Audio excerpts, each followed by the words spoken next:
Dans la ruche, il y a 60 000 abeilles qui vivent, il fait 35 à 38 degrés et il pourrait se développer des tas de microbes, des tas de micro-organismes nocifs parce qu'avec cette chaleur, ces abeilles qui vont et viennent 100 000 fois par jour, mais il ne se développe jamais aucun microbe dans la ruche. Pourquoi? Parce que les abeilles, elles ont 60 millions d'années d'expérience et elles savent d'abord analyser la ruche pour voir s'il y a des bactéries, des virus qui se développent. Et une fois détectées ces bactéries, elles vont aller chercher dans la nature, sur les bourgeons des arbres, sur les branches cassées, elles vont aller chercher les substances spécifiques qui vont détruire ces bactéries, qui vont servir d'antidote. Elles en tapissent l'entrée de la ruche, les parois, le dessous des cadres et même l'intérieur des alvéoles où vont naître les petites abeilles. Tout ça est tapissé de cette substance formidable qui s'appelle la propolis. La propolis, ça vient du grec, ça veut dire pro qui protège et polis, la cité, la colonie des abeilles.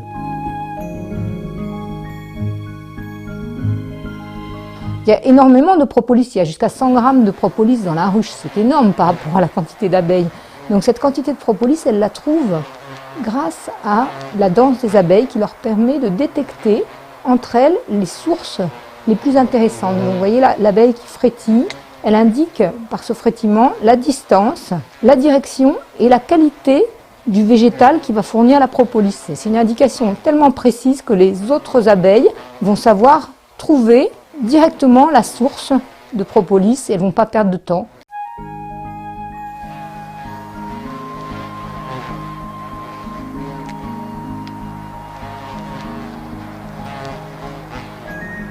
L'abeille butine à 1 km à la ronde autour de la ruche.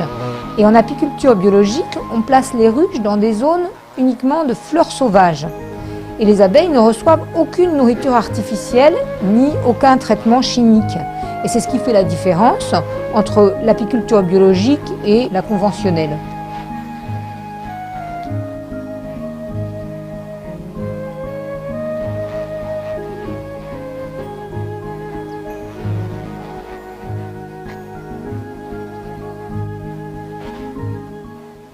En hiver, dans la ruche, il fait bien chaud, et puis il y a de bonnes provisions de miel amassées par les abeilles. Alors ça attire plein de petites bêtes qui sont dans la forêt, qui voudraient bien venir manger le miel et s'installer dans la ruche. Donc l'apiculteur va disposer devant la ruche une petite barrière, une petite grille qui va empêcher ces rongeurs, ces petits bestiaux de rentrer dans la ruche. Mais les abeilles, si on ne leur met pas de grille, elles vont trouver la parade toutes seules. Et elles construisent de jolis petits ponts en propolis qui vont à la fois empêcher les intrus de rentrer et en même temps permettre à la ruche de se protéger contre les bactéries grâce à ce petit paillasson.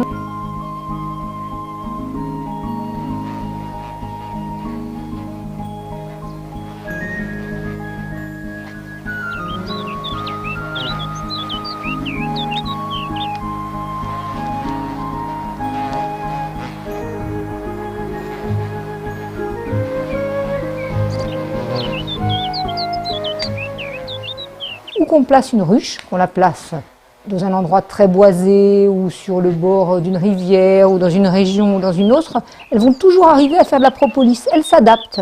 S'il y a des saules, elles vont faire de la propolis avec du saule. S'il y a des bouleaux, elles vont le faire avec des bouleaux. Pourvu qu'il y ait des arbustes et un petit peu de bois, les abeilles vont se servir de tous ces végétaux pour fabriquer leur antidote. C'est pas forcément la même propolis qui va se faire aujourd'hui, qui va se faire demain, qui s'est faite hier, et ça dépend des jours et ça dépend des régions. Et donc elles adaptent leur antidote propolis à la fois au contenu de la ruche.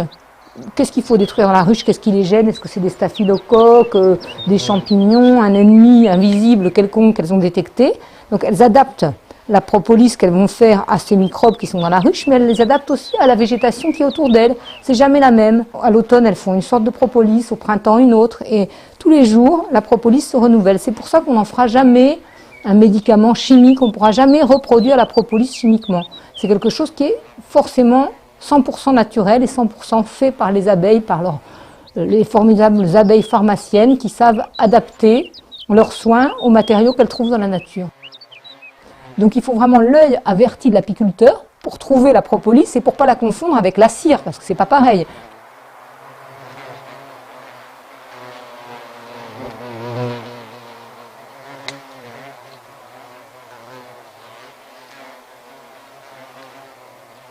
La cire des abeilles, c'est très précieux également. Ça vient des glandes cirières. C'est les abeilles qui sécrètent de la cire et c'est très jaune. Et vous voyez, pour faire une alvéole de cire, il faut 1000 abeilles et toute une journée de travail. La propolis, elle, par contre, elle est plus foncée. Elle est marron, rouge, noire et ça vient principalement des végétaux. Dans ces petites boulettes que ramène l'abeille des arbres, dedans, il y a plusieurs matériaux. Il y a la cire qui est le support de la propolis qui va permettre à l'abeille de le transporter et aussi de l'accumuler dans la ruche. Il y a beaucoup de débris, des petits débris végétaux. Et puis, il y a la propolis active, la propolis concentrée, celle qui va avoir une vraie action bactéricide, qui va détruire les microbes, qui va être un antioxydant.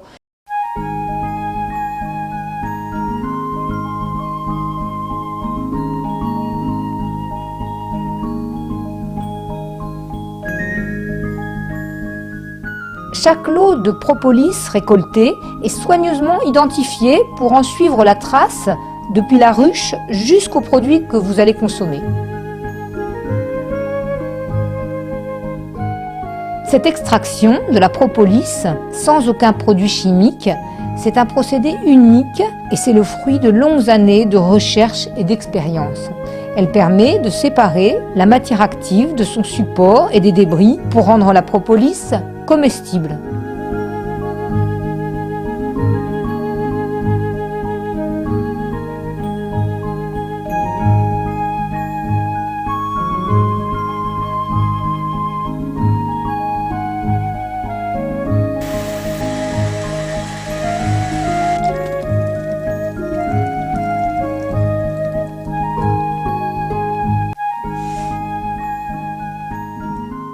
Dans le laboratoire, nous fabriquons toute une gamme de produits à la propolis.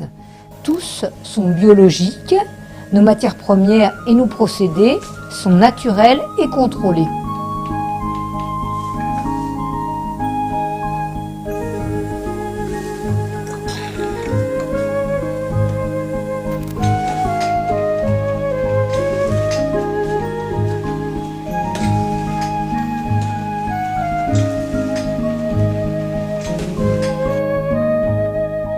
On fait des analyses pour savoir si on a trouvé des résidus dans la propolis, dans le miel. Et évidemment, si on trouvait des résidus, on ne renouvellerait pas notre emplacement de ruche et en plus le produit serait déclassé. La propolis est un produit qui est utilisé depuis très longtemps et notre travail, ça a été d'aller chercher dans la vieille documentation des vieux livres de médecine et dans la tradition populaire les vieilles recettes qu'on pouvait utiliser et remettre au goût du jour, comme le baume à la propolis. Ce sont des recettes qui ont toujours existé, mais qui avaient été oubliées et qu'on a redécouvert.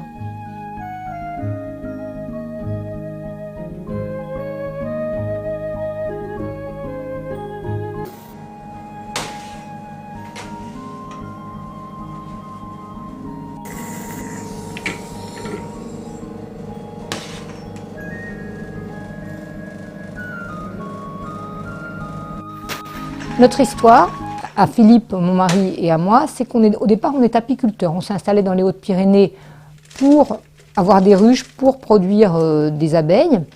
Et petit à petit, on s'est dit, mais le miel, d'accord, c'est un formidable produit, mais il y a d'autres matières que la ruche fabrique et que les abeilles fabriquent et qui ont des applications qui peuvent être très utiles dans la santé, dans la vie quotidienne. Donc, on s'est mis à développer ce qu'on pouvait faire de mieux avec cette propolis, avec cette cire, avec tous les produits des abeilles. Et on l'a fait non pas en pensant est-ce que ça va se vendre, mais qu'est-ce qu'on peut faire de mieux, qu'est-ce qu'on peut exploiter de mieux dans ce que les abeilles produisent. C'est l'inverse de ce qui se fait habituellement dans le commerce. Mais le résultat, ce sont des produits qui sont vraiment utiles, qui donnent le meilleur de ce que l'abeille produit.